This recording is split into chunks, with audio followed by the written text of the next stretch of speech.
সুপ্রিয় দর্শক, আসসালামু আলাইকুম। আজকে আমরা চলে আসলাম চিচিঙ্গা জমিতে। মূলত আমরা এখানে চিচিঙ্গা চাষ করেছি রমজান উদ্দেশ্যে। সামনে একটা রমজান মাস আসতেছে, এর উদ্দেশ্যে আমরা আসলে এগুলো চাষ করেছি। আর দেখুন গাছগুলো সুন্দরভাবে বেড়ে উঠছে। ঠিক সামনে বেশি দিন বাকি নেই, আর আমাদের গাছগুলো সুন্দরভাবে বেড়ে উঠতেছে। রমজানের বাকি আছে অল্প কয়েকদিন। আশা করি আমরা রমজানের মাঝে আমাদের গাছ থেকে ফলগুলো হারভেস্ট করতে পারবো। আর গাছগুলো দেখুন, এর ভিতরে কিন্তু আরেকটা চাষ করেছি আমরা।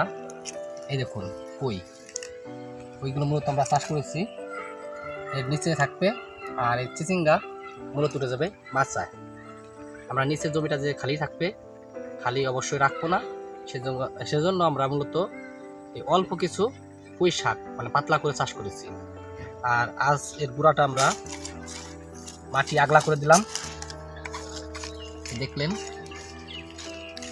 এখন হালকা কিছু পানি দেব, কারণ এখন আমাদের সার ব্যবহার করা প্রয়োজন নেই।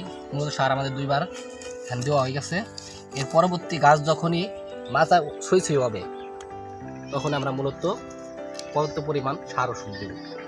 এখন শুধুমাত্র যে পোকার ওষুধটা আছে সেগুলো ব্যবহার করে আমরা গাছকে সুস্থ রাখবো। আর পর্যাপ্ত পরিমাণ সার ওষুধ আমরা তখনই ব্যবহার করব যখনই গাছে ফুল আসা শুরু করবে। গাছে আশা করি এই গাছ থেকে অনেক বেশি ফলন পাওয়া যাবে। আপনারা যারা চিচিঙ্গা চাষ করেছেন, অবশ্যই আপনাদের গাছের কী অবস্থা আছে আর কোনো সমস্যা থাকলে পরে আমাদের জানাতে পারেন, কারণ আমরা 12 মাস এইসব বিষয় নিয়ে কাজ করি। আমার মূলত বিষয় হলো কৃষিকাজ। আর এই কৃষকের পরামর্শ যদি আপনারা কাজ করেন, ইনশাল্লাহ আপনারা অনেকটা লাভবান হতে পারবেন।